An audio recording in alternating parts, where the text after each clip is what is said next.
Assalamualaikum warahmatullahi wabarakatuh. Nama saya Bambang Tri Rahadian. Saya dosen di program studi Desain Komunikasi Visual Institut Kesenian Jakarta dengan NIDN 0329057503. Di prodi DKV saya mengampu mata kuliah seni sekuensial atau biasa dikenal dengan kata komik. Mata kuliah ini adalah mata kuliah yang mengajari mahasiswa untuk paham apa itu sequential art atau komik dan mampu secara teknik membuatnya serta mengerti distribusi dan tujuan pembuatan komik itu sendiri. Mata kuliah ini diselenggarakan di semester keempat untuk peminatan naratif visual dan jumlah SKS-nya 3 SKS dengan perbandingan 60% praktek dan 40% teori. Capaian pembelajaran dari mata kuliah ini adalah pertama, mahasiswa mampu memahami prinsip dasar dari seni sekuensial dengan konsep juxtapose. Kemudian yang kedua, mahasiswa mampu memahami teknik dan cara menyusun naskah cerita dari sekadar ide kemudian menjadi komik. Dibuat komiknya seperti ini. Jadi ini adalah hasil dari mata kuliah sequential art. Satu semester dikumpulkan dan menjadi buku ber-ISBN.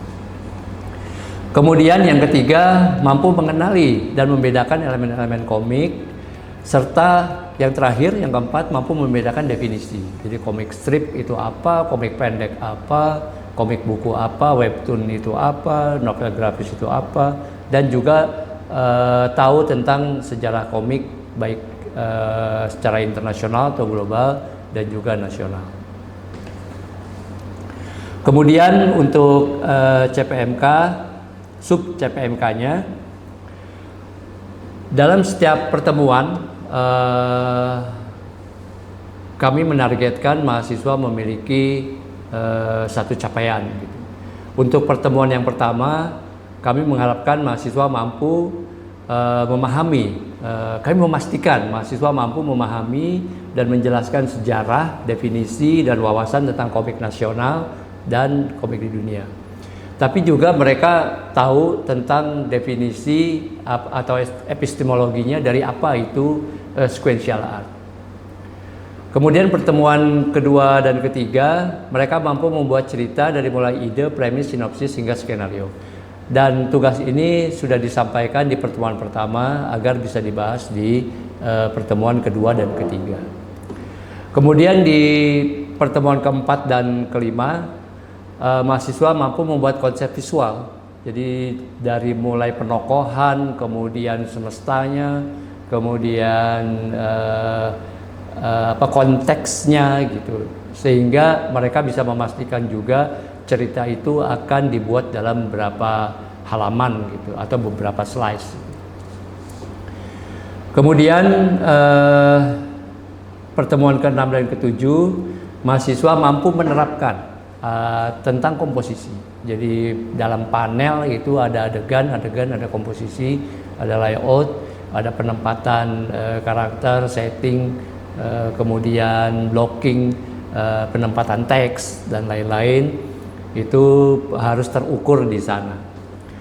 Kemudian ada evaluasi tengah semester di pertemuan ke-8, itu memastikan bahwa semua yang dirancang dari pertemuan pertama hingga pertemuan ke-7 itu sudah terasistensi dan sudah memiliki progres atau peningkatan.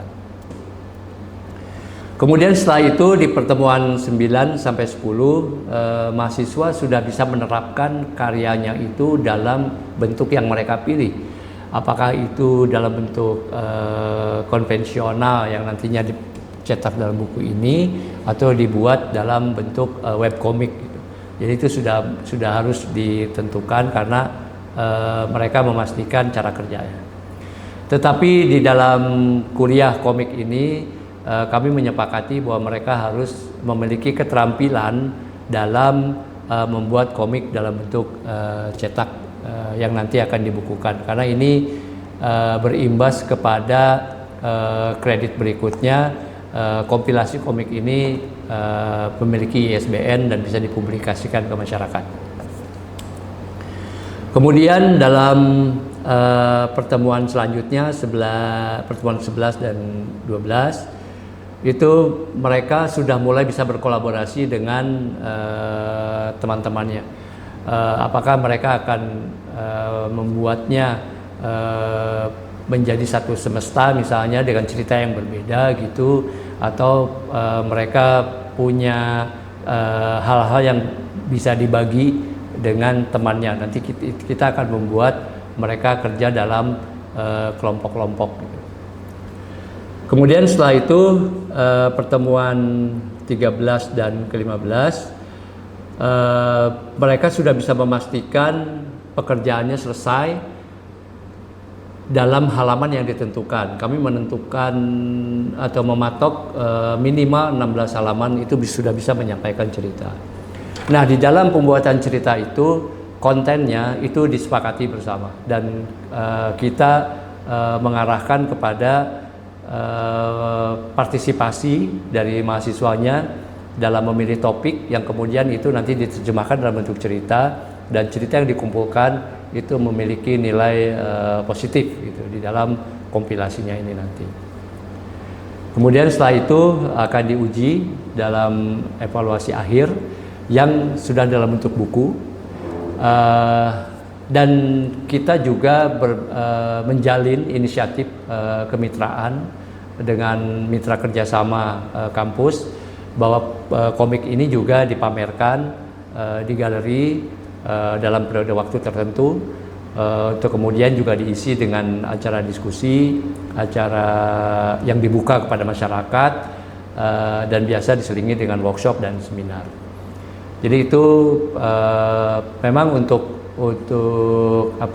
pelaksanaannya pameran itu juga tidak dibebankan sebetulnya di dalam mata kuliah ini, tetapi dikolaborasikan dengan kegiatan kampus. Kemudian untuk penugasan, mahasiswa diberikan waktu setiap minggunya pertemuan itu asistensi dari karya mereka, dan kita menilai itu dalam progres yang akan pembagiannya dari tugas yang dikerjakan selama satu semester itu nilainya 40% bobotnya. Kemudian dari evaluasi tengah semester itu 20%, dan dari ujian akhir sampai bentuk ini itu 30%, dan sisanya ada presensi 10%. Kemudian perkuliahan itu disampaikan dalam bentuk metodenya di IA. Yang pertama deliverynya dengan ceramah, dengan diskusi, tanya jawab, kemudian ada kuliah mandiri, mereka juga observasi, dan tugas-tugas serta materi-materi disampaikan di Google Classroom. Pertemuan bisa ada diselingi dengan Google Meet, pertemuan online. Kemudian interaksinya selain asistensi tanya jawab itu juga bisa dilakukan dalam pertemuan tatap muka dan pertemuan online. Kemudian penilaian, nanti kita membuat satu indikator bahwa dalam setiap progres itu harus ada kriteria yang sudah kita tetapkan, dan itu ada poinnya. Jadi dibagi dalam tugas mingguan, tugas jangka panjang yang nantinya menjadi buku itu, dan kemudian juga partisipasi mahasiswa saat di kelas.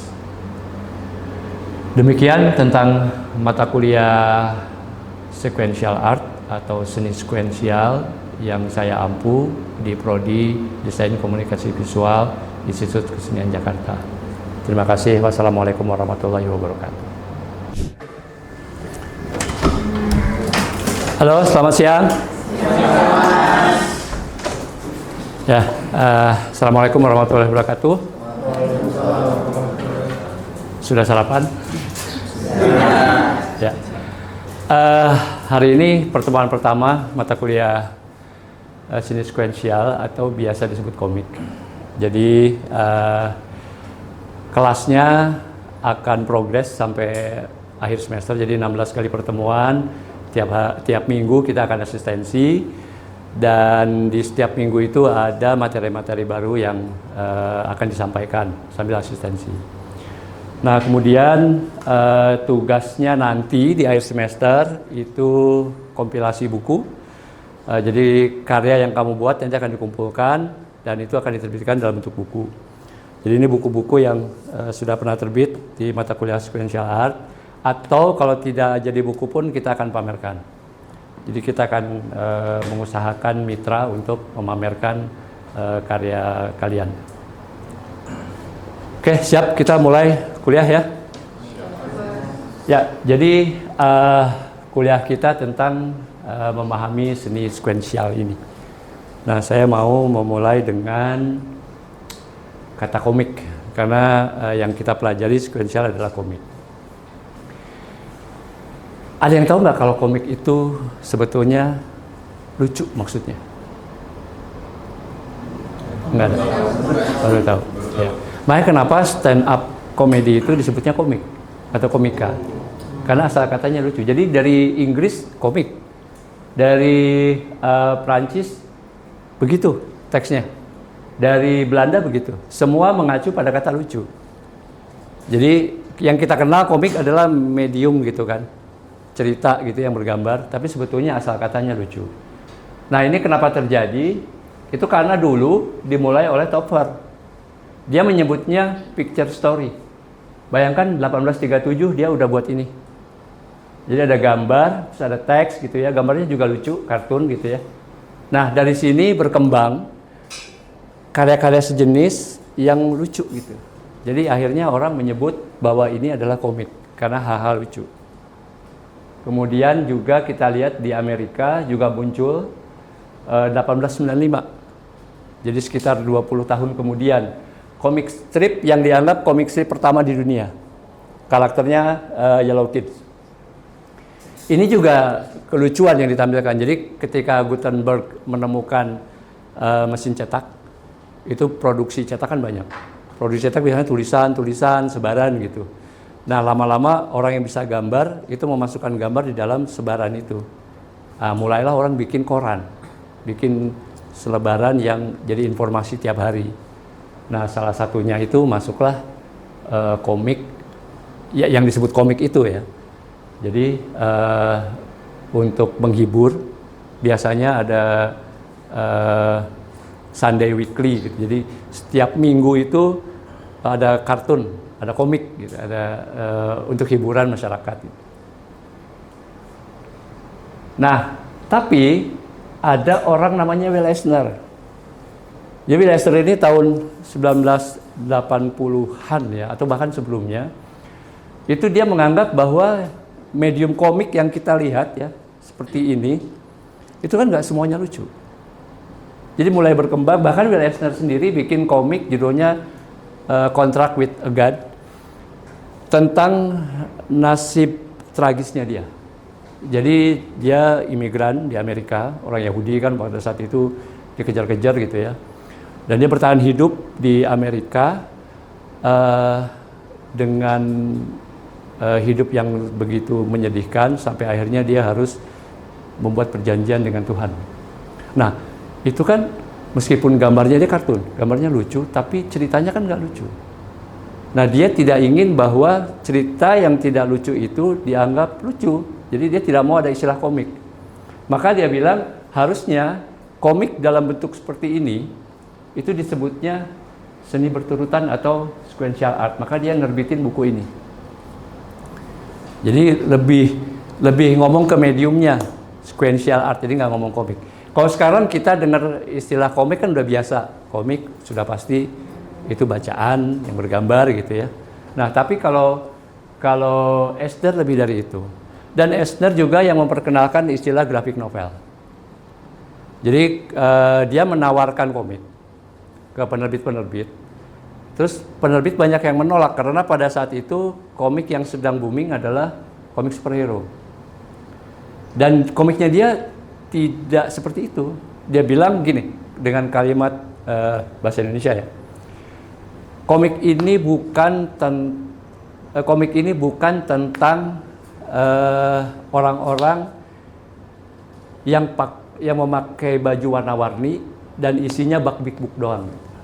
Yang superhero kan warna-warni, isinya berantem gitu ya. Ini bukan tentang itu. Jadi dia menghadirkan cerita yang lebih berat. Maka komik-komik yang sejenis, yang ceritanya seperti misalnya Josako itu melakukan perjalanan di Gaza tahun 90-an dan dia membuat memoir perjalanannya itu dalam bentuk komik. Kan itu bukan masalah yang lucu. Nah itu masuk ke wilayah graphic novel. Jadi kalau kamu dengar istilah graphic novel itu pasti ada semacam sugesti bahwa komik itu bukan hanya sekadar hiburan, tapi dia menyampaikan sesuatu yang berat. Sampai sini ada yang mau bertanya? Pak, aku lanjutkan dulu ya. Oke, Ais.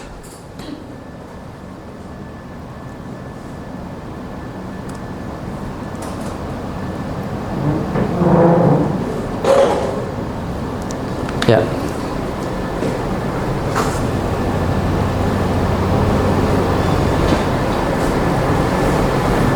Ya, jadi selain Will Eisner, sebetulnya banyak juga yang terinspirasi. Jadi kalau kamu dengar istilah manga misalnya komik Jepang, itu juga banyak yang menceritakan tentang persoalan yang berat. Jadi misalnya Gen Shikaki Ayam. Itu cerita tentang anak-anak yang korban dari bom Nagasaki dan Hiroshima. Jadi cerita yang nggak simpel gitu, tapi itu dibikin dalam bentuk komik, dan banyak komik Jepang juga yang menceritakan cerita yang berat. Nah kemudian Scott McCloud itu dia di 90-an dia membuat satu bukan revisi sih, tapi kayak tambahan terhadap istilah sequential art. Jadi kalau kata Will Eisner kan komik adalah seni berturutan. Tapi kata McCloud, kalau hanya berturutan, animasi pun berturutan. Kan animasi itu dia gambarnya misalnya dia di sini, kemudian bergerak kan animasi, dan bergeraknya itu kan dari gambar-gambar yang banyak gitu. Jadi dari sel 1, sel 2, sel 3 gitu. Nah, tapi bedanya dia hanya ditempatkan di satu bidang aja. Jadi kalau kita nonton film kan sebetulnya itu bergerak kan, tapi di satu tempat gitu bergeraknya. Itu juga berturutan. Sequential juga sama perlakuannya pada animasi. Jadi apa bedanya dengan komik? Nah maka McCloud bilang bahwa kalaupun berturutan itu harus juxtapose. Jadi juxtapose itu berjejeran, bersebelahan. Itu baru namanya komik. Jadi itu membedakan dia dengan animasi. Jadi statementnya dia begitu. Dia harus ada juxtapose itu. Nah, apakah juxtaposisi itu? Itu adalah gambar yang berdekatan atau bersebelahan. Bisa ke samping, bisa ke bawah. Kalau kalian lihat webtoon kan ke bawah ya. Kalau di Instagram scroll ke samping, baca komik juga bacanya seperti biasa, ada dari kanan, ada dari kiri. Itu juga sama. Jadi dia harus berdekatan. Jadi panel ke panel. Seperti ini. Jadi ini kalau satu aja, ini namanya gambar tunggal atau tidak bisa disebut komik. Tidak bisa disebut sequential karena dia cuma satu. Tetapi ketika begini dia sequential. Jadi syarat untuk disebut itu sequential art minimal ada 2 panel. Ini sudah masuk dalam kategori komik atau sequential art. Gitu ya. Jadi harus ada adegan berikutnya. Gitu. Nah adegan berikutnya ini itu yang menarik di dalam ilmu komik ketika kita baca komik. Misalnya ini tahu gambarnya? Jelasin kira-kira gambarnya apa? Orang pegang pisau ya. Kemudian ada gambar ini. Ini sequential atau tidak? Sequential. Yang membuat sequential adalah samping-sampingan satu. Kedua, dari segi cerita ini berkelanjutan. Jadi seolah-olah dia membunuh atau menusukkan pisau ke sebelah. Apakah itu benar terjadi? Belum tentu. Nah, itu kelebihan komik yang harus kalian manfaatkan. Jadi ada ruang bebas atau ruang interpretasi. Gutter itu biasa disebutnya ya. Nah, istilah dari Scott McCloud itu ada namanya closure. Jadi ini kita mengamati bagian-bagian tapi memandangnya sebagai keseluruhan. Jadi kan ini kan sebetulnya bagian aja kan, bagian 1, bagian 2. Kalau yang sebelumnya ini jelas karena karakternya satu dengan ciri-ciri yang sama gitu ya. Kalau ini kan beda. Jadi momen ke momen. Tapi kita yang membuatnya bahwa dia ditusuk. Padahal tidak ada adegan ditusuk. Nah, persepsi itu yang harus kamu bangun ketika bikin komik. Jadi kalau kamu pingin orang hook sama cerita kamu, bikinlah persepsi seperti ini. Jadi orang menduga-duga, orang berprasangka itu. Yang nanti ketika kamu balikin di akhirnya bahwa ceritanya tidak begitu, tapi berubah gitu ya, itu orang akan kena. Orang menduga ini pasti ditusuk nih. Tapi di cerita berikutnya ternyata ini beda gitu. Nah itu yang dimainkan, bahkan dalam film pun begitu. Nah jadi kalau mau betul dalam membuat cerita, karena ini adalah basisnya gambar, maka permainkan gambar dengan baik. Ya. Oke, jadi kesimpulannya gambar sequential atau komik itu adalah ada gambar, ada teks, ada simbol, itu grafis ya, yang diposisikan bersebelahan, yang menunjukkan pergerakan waktu untuk menceritakan sesuatu. Jadi dia ada, meskipun dia mundur, tapi tetap itu dalam konteks waktu yang bergerak gitu. Kan kalau plot flashback, tetap aja waktu yang sesungguhnya kan berjalan, ya kan? Jamnya tetap berjalan, mataharinya tetap berputar gitu. Tapi pikiran kita yang berpikir ke belakang gitu. Nah itu juga satu masalah yang harus kamu elaborasi nanti kalau dalam berkarya. Nah sekarang kita mengenal elemen-elemen dalam komik ya, apa aja gitu. Ini sebetulnya bukan hal yang pasti. Bisa bertambah, bisa berkurang, bisa digunakan dan bisa tidak. Jadi dia cerita tentu, komik itu adalah cerita. Cerita harus punya premis, terus dijelaskan dengan caption, ada dialog. Tidak ada dialog pun tidak apa-apa. Kemudian ada penokohan, ada balon kata. Jadi kalau tidak ada dialog, tidak ada balon kata. Tapi kalaupun ada dialog tanpa balon kata, tidak apa-apa juga. Kemudian ada panel, frame. Panel itu juga bisa dibuat, bisa tidak. Jadi kalau kalian membuat adegan yang berturutan tanpa ada panel, tapi kamu menggambarkannya dengan baik gitu ya, orang tetap akan mengikuti alur. Orang tetap akan mengikuti cerita itu. Kemudian ada onomatop, ada icon, simbol, indeks. Jadi ini semiotik ya. Misalnya kalau misalnya ada orang digambarkan gitu ya, sedang terkejut dan di kepalanya ada gambar tengkorak, itu berarti apa? Ada ya simbol tengkorak. Panik. Paniknya takut sekali gitu karena tengkorak. Kalau orang lagi tidur dan ngorok itu biasanya apa? Nah itu simbol. Itu yang harus kamu mainkan juga. Dan itu bebas penafsirannya. Asal orang lain ngerti. Yang baca kira-kira, yang baca orang Indonesia nih pasti tahu misalnya. Tapi kalau yang baca global, ya kamu harus cari simbol-simbol yang universal. Yang orang bisa tahu juga.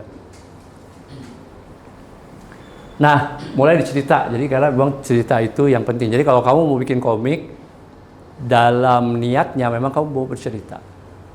Memang kamu mau menyampaikan sesuatu. Kau punya gagasan dan itu orang harus baca, orang harus tahu. Nah, inilah yang disebut dengan cerita yang disampaikan dalam sequential itu. Bersebelahan itu ada maksudnya. Ada yang orang harus paham, orang harus tahu. Jadi komik itu bisa menyampaikan informasi, bisa memprovokasi bahkan gitu ya, bisa mempersuasi dan mensugesti, jadi macam-macam. Ada yang pernah menangis gara-gara baca komik? Iya. Ya itu karena kamu terbawa sama ceritanya kan, terbawa sama alurnya, terbawa sama penokohannya begitu kuat, begitu melekat gitu. Ada yang sampai tertawa-tawa juga, saking lucunya, dan saking nggak lucunya juga kita bisa ketawa gitu. Ya karena itu melibatkan emosi. Jadi kan dia itu berperan penting dalam menghibur, mendidik, menyampaikan informasi dan menjaga nilai-nilai. Tapi juga bisa memainkan emosi. Jadi kalau cerita kamu bisa, jadi ceritanya sendiri bisa mempermainkan emosi pembaca. Gambarnya pun harus ikut juga, bisa mempermainkan emosi juga. Nah ini jadi kerjanya double sebetulnya komikus itu.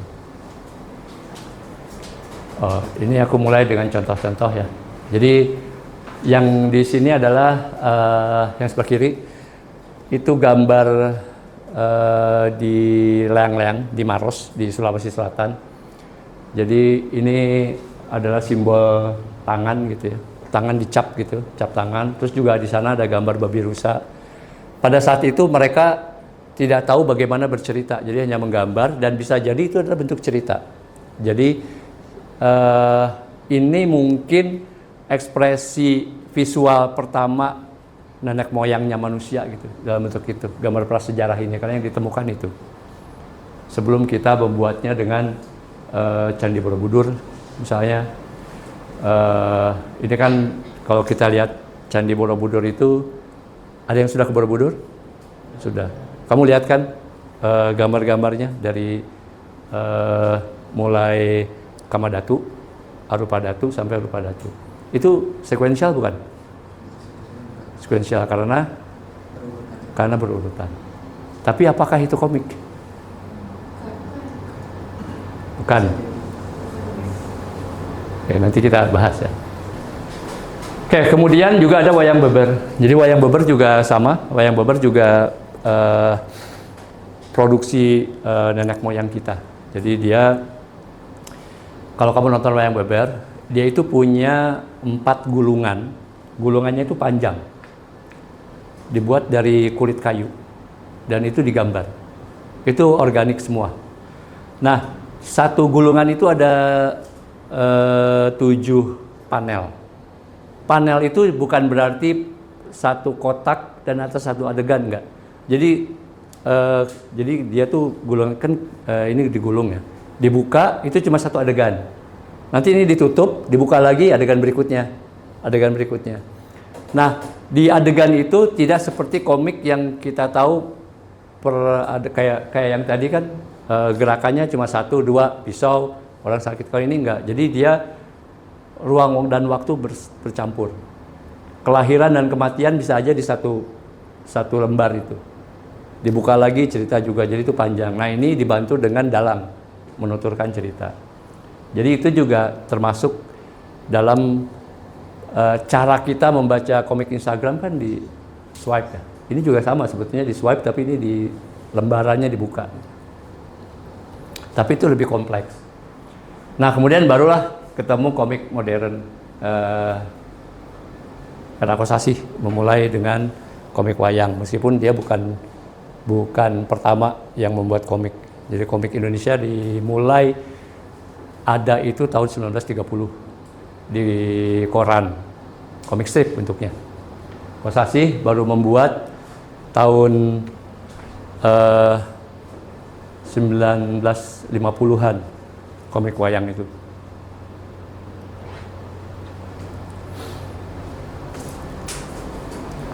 Sampai sini ada yang mau ditanyakan?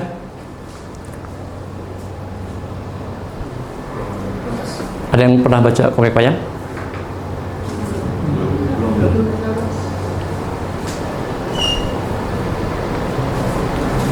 Nah, jenis cerita sekarang ya. Jenis cerita ada 2, fiksi dan non-fiksi. Cuma ada 2 itu aja. Kita tinggal milih mau cerita yang fiksi atau non-fiksi. Fiksi jelas karangan, tapi non-fiksi dia bukan karangan. Kisah nyata, sejarah, sains, dan memoir. Tapi pertanyaannya, apakah ada sejarah yang fiksi? Ada nggak sejarah yang karangan, ada nggak? Menurut saya ada. Ada. Mungkin terjadi tidak sejarah di karang? Mungkin. Karena sudah terjadi, orang nggak tahu kenyataannya seperti apa. Jadi harus berhati-hati dengan sejarah. Jangan sampai kita mengarang-arang sehingga orang memahami masa lalu yang keliru. Nah, gimana caranya agar sejarah tidak dikarang di kemudian hari? Caranya gimana? Agar sejarah itu di kemudian hari nggak diselewengkan gitu. Ada yang tahu nggak caranya diapain? Ke wisata. Di? Ke wisata sejarah. Iya, maksudnya kita punya sejarah nih. Kan kalau kita misalnya wisata sejarah, bisa jadi itu juga karangan orang gitu sejarah itu. Nah, gimana agar tidak terjadi penyelewengan itu? Banyak sumber sejarah. Iya, harus konfirmasi ke semua. Jadi jangan dari satu sumber, betul. Jadi kita mau meneliti apakah tahun 98 terjadi kerusuhan, tragedi Mei itu. Orang banyak bersaksi, tapi kalau misalkan ada orang yang berkuasa gitu menuliskan bahwa 98 tidak pernah terjadi. Di kemudian hari 20 tahun yang akan datang, anak-anak kalian misalnya itu akan percaya bahwa tidak pernah terjadi kerusuhan. Padahal sebetulnya terjadi. Sama ketika kalian percaya nggak tahun 65 ada peristiwa G30 SPKI? Percaya, karena banyak buktinya. Tapi apakah kamu percaya bahwa yang orang tidak bersalah dianggap PKI juga dibunuh-bunuhin? Bingung karena tidak ada buktinya. Nah, itu termasuk sejarah yang dihilangkan. Jadi komik itu juga bisa berfungsi sebagai pencatat sejarah. Jadi kamu riset benar, cari bukti. Mungkin kamu bisa cari komik judulnya Thousand Ship. Dia itu mengkomikkan tentang Troy di Yunani.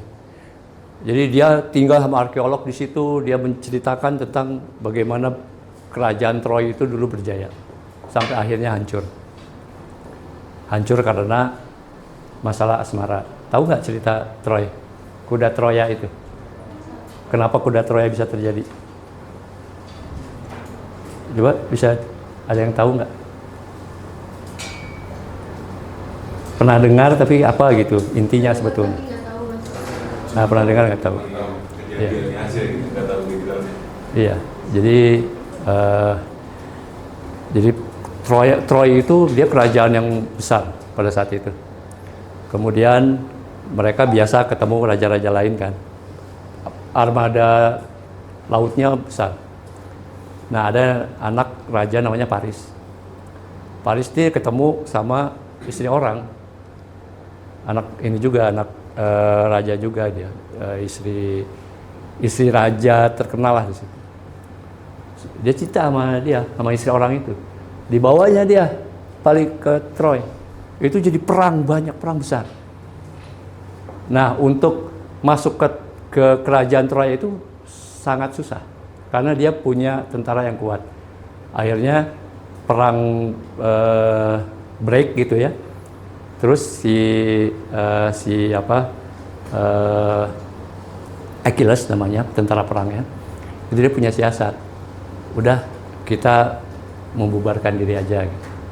Jadi ketika break perang itu beberapa hari, mereka membangun patung kuda, gede banget, tapi di dalamnya kopong. Nah, jadi si tentara-tentara itu dia nggak pulang, dia masuk ke situ. Nah, orang Troya itu kan lihat dari jauh. Jadi ketika dia lihat, wah mereka sudah menyerah dan memberikan hadiah patung kuda yang besar. Ada rodanya, ditariklah. Ketika masuk ke bentengnya itu, malam-malam dia ngebuka, jadi dia diserang itu malam. Makanya kalau ada virus Trojan itu ya dari situ, kerjanya begitu. Ya, nah itu saya tahu itu dari komik, dari film juga gitu. Juga ada literatur lain gitu, tapi lihat komik dan film itu lebih menarik gitu bacanya. Dan ya seperti biasa ya, tragedi kita selalu masalah asmara. Nah, memoir juga sama. Memoir bisa menceritakan, itu bagian dari sejarah juga gitu ya. Kita kemarin pameran komik grafik memoir itu juga salah satunya untuk bagaimana narasi kecil itu berkontribusi di cerita besar gitu. Nah, fungsinya apa dua ini? Fungsinya adalah untuk menyampaikan gagasan dan makna tentang sesuatu untuk kecerdasan dan akal budi. Itu kita belajar. Jangan sampai kita kayak cerita ini, cerita itu, kejadian ini, kejadian itu. Nah, inti cerita kita sudah tahu, itu premis biasa, siapa, mau apa, bagaimana. Jadi siapa itu tokoh-tokohnya, mau apa itu jalan ceritanya nanti, kemudian hasilnya bagaimana. Romeo and Juliet gitu. Dua-duanya saling cinta, orang tuanya tidak menyetujui, terus nanti hasilnya bagaimana. Nah, elemen yang paling penting juga adalah gambar. Karena komik itu cerita dan gambar ya. Desain karakter tentu kamu harus buat, karena ini yang menjalankan cerita. Setelah itu setting juga tentang lokasi waktu, jadi dia ada di mana ceritanya, mana kemana, zamannya kapan, periodenya. Misalkan futuristik, ya kamu juga harus mempertimbangkan futuristik itu kapan. Jadi ketika misalnya 50 tahun lagi cerita tentang Jakarta, 50 tahun lagi Jakarta masih ada atau enggak? Gitu. Kamu gimana cara memikirkan itu? Kamu riset. Oh, ternyata Jakarta ini setiap bulan turun tanahnya 1 cm misalnya. Bayangkan dalam 50 tahun ke depan, kalau dia benar-benar turun udah berapa meter gitu. Daerah mana yang tenggelam gitu, misalnya. Jadi itu dipikirkan. Atau misalnya sekarang kita sudah pakai AI semua. Suatu hari semua pekerjaan pakai AI dan apa nasib manusia, itu kamu bisa memikirkan itu. Kalau futuristik ya, jadi dipikirkan, oh, orang sudah mulai nggak bergerak, langit sekarang sudah penuh sama drone misalnya. Jadi itu dipikirkan itu dengan cara melihat apa yang terjadi sekarang. Gitu. Kemudian onomatop. Onomatop itu adalah suara atau bunyi yang dituliskan. Kalau, nah itu tulisannya gimana? Brak. Kalau top. Jadi kamu membunyikan suara. Nah ini bisa macam-macam, bisa sesuai dengan lokalitas. Kalau kamu baca komik kartun misalnya, suara ayam jago berkokok itu di tiap daerah beda-beda, tiap negara. Bahkan di Indonesia, di Melayu, di Sunda, di Jawa juga beda-beda penulisannya atau ininya, pelafalan orangnya. Ya. Nah, kemudian panel seperti biasa adalah kotak-kotak. Tanpa panel pun tidak apa-apa, asal orang bisa mengikuti jalan ceritanya gitu. Kemudian caption juga untuk menjelaskan. Biasanya caption ini dia orang sudut pandang orang yang dia itu tidak ada di tokoh, tidak ada di cerita, tapi dia orang yang paling tahu cerita. Misal sore itu hujan turun dengan deras gitu. Nah, itu tuh tidak ada karakter yang ngomong. Tapi captionnya kita tulis, berarti siapa yang ngomong? Nah, itu pencerita, berarti itu sudut pandang orang pertama ngomong. Unsur gambar yang utama juga adalah balon kata, yang itu juga bisa macam-macam bentuknya. Jadi kalau orang teriak misalnya dia bisa lancip-lancip gitu. Kemudian kalau orang berbisik, balonnya gimana? Balonnya ada gelembung. Ada gelembung atau titik-titik, putus-putus. Kalau putus-putus berbisik, kalau gelembung itu dalam hati. Nah, jadi nggak kedengeran orang. Gitu. Itu juga kayak convention yang kita seolah-olah sepakat aja begitu gitu, padahal tidak ada ilmunya, nggak ada kamusnya gitu. Jadi kalian sebenarnya bisa membuat, bisa inovasi. Nah, oke, ini nanti dalam indikator penilaian tugasnya. Jadi nilai yang sangat baik itu tentu ada tugas yang harus dikerjakan dan tepat waktu. Ada 3 tugasnya, bikin mind mapping, kemudian bikin premis, dan bikin sinopsis. Jadi sebelum sinopsis, premis dulu. Siapa mau apa, bagaimana, itu di premis. Ya, kemudian kalau tugasnya lengkap tapi tidak tepat waktu, nilainya berkurang. tugasnya tidak lengkap hanya 2 dan ke bawahnya hanya 1 dan bahkan tidak mengumpulkan, itu sudah di bawah 60 ya. Baik, sekarang silakan kalau ada yang mau bertanya. Mas, saya mau tanya, itu tugasnya harus dari memor kita sendiri atau dari luar fantasi? Ya, tugasnya bisa bebas. Nah, yang penting risetnya benar. Kalau sumbernya kita, berarti kita yang paling tahu cerita itu. Tapi pastikan itu bukan bohong juga. Jadi betul-betul terkonfirmasi data-datanya. Oke? Saya mau nanya, ini sih teknis Mas. Untuk menentukan panel tuh yang ada cara nggak buat kita menentukan gitu? Oh ya. Karena kalau misalnya kayak di storyboard kan ya udah karena rasionya sama, kita mudah gitu untuk menentukan. Tapi kalau di komik kan ada yang 1:1, ada yang lebar gitu. Ya, menentukan oke. seperti apa? Ya, itu bagus. Jadi kalau panel itu ditentukan dari besaran kertas.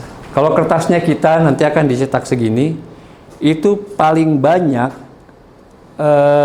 barisnya itu hanya 3. 1, 2, 3. Ke bawah gitu ya. 1, 2, 3. Tapi kalau kertasnya lebih lebar lagi, kamu bisa 4 baris. Biasanya komik Eropa zaman dulu tuh dia sampai 4. Tapi kalau misalnya dia terbitnya nanti di A4 atau A5, ini 3 baris ke bawah ini sudah cukup. Jadi kalau sudah ada 3 baris, jadi kamu tinggal bagi aja. Ini pun kalau dibagi 3 panelnya, dia akan kecil-kecil. Jadi itu tergantung dari apa maksud si ininya, si komikusnya. Misalnya begini ya. Nah, ini ketika mau menyampaikan, ini kan kalau disatukan dialognya itu akan panjang, balonnya akan besar gitu. Jadi akan memenuhi ruang. Maka dibagi 3. Dibagi 3 berarti ada 3 panel. Treatmentnya berbeda ketika ini memang dialognya sedikit, jadi dia bisa 2. Gitu. Jadi ini isinya dialog, tergantung intensitas juga. Jadi kadang-kadang kan kalau kamu menceritakan karakternya itu ngomongnya ragu-ragu. Saya lama diam dulu, tidak menyangka ini terjadi. Nah itu kan kita pengen pembaca tuh ikut karakter itu, ikut emosinya gitu. Jadi nggak bisa dengan saya titik-titik pasti di satu balon, itu tidak masuk ke pembaca. Jadi pembaca harus diajak. Saya mungkin di adegan berikutnya dia menunduk gitu, menunduk atau pegang dahi gitu atau apa gitu karena gugup. Baru di panel berikutnya dia menyebutkan itu. Jadi itu tergantung halaman, besaran halamannya dan tergantung cerita. Itu ya. Kalau untuk yang panel yang ada karakter di luar panel gitu Mas, itu gimana? Karakter di luar panel, jadi panelnya tidak dibuat. Iya, ada. Jadi ada misalnya ada satu landscape besar, ada karakternya, terus ada panel-panel kecil di samping-sampingnya. Oh ya itu bisa. Jadi misalkan orang itu karakternya sedang menyampaikan sesuatu dan itu banyak hal gitu. Itu kamu bisa kasih insert panel-panel itu di sekitaran dia. Bahkan dalam panel ada panel lagi untuk menceritakan itu bisa. Sangat mungkin. Dan karakter itu dia tuh kadang-kadang panel itu kan memenjarakan ya. Jadi kayak kayak seolah-olah dia hanya ada di kotak itu aja gitu loh. Kita pengen ketika dia bicara lepas, ketika dia terlepas dari masalah gitu, ya panelnya dibongkar aja gitu. Itu juga salah satu treatment. Atau misalkan kalau di action gitu, dia lompat ke arah kita gitu ya, ke arah kita, itu juga digambarkan dengan dia lompatnya keluar dari panel itu juga bisa. Itu salah satu treatment. Tuh. Ada lagi? Ini di stop aja terus. Ya, silakan. maksimal minimum halamannya berapa Mas, sama pengerjaannya itu harus sudah ada sketsa atau narasi doang? Narasi dulu cukup. Ya, kalau untuk komik pendek mungkin di atas 12 halaman. Di atas 12 halaman. Nanti kalau untuk kontennya itu cerita bisa diatur berdasarkan jumlah halaman itu. Oke. Untuk per halamannya itu panelnya dibebasin atau kayak ada harus segini? Padahal sih bebas ya, tapi jangan terlalu banyak juga, karena kalau terlalu banyak nanti keterbacaannya kurang. Tapi juga jangan terlalu besar-besar, jadi dia harus tetap ada grid itu. 3 ke bawah, mungkin juga cuma 3 ke samping. Jadi kalau di total itu 9. Baik, kalau begitu pertemuan hari ini kita cukupkan sampai di sini. Minggu depan tugas sudah dibawa, dan untuk saya bisa periksa, kalian bisa mulai memasukkan di classroom. Jadi saya bisa lihat dulu. Jadi besok asistensi bisa lebih cepat, dan akan ada materi baru tentang sejarah komik Indonesia. Oke, terima kasih atas kehadirannya. Sampai ketemu di minggu depan.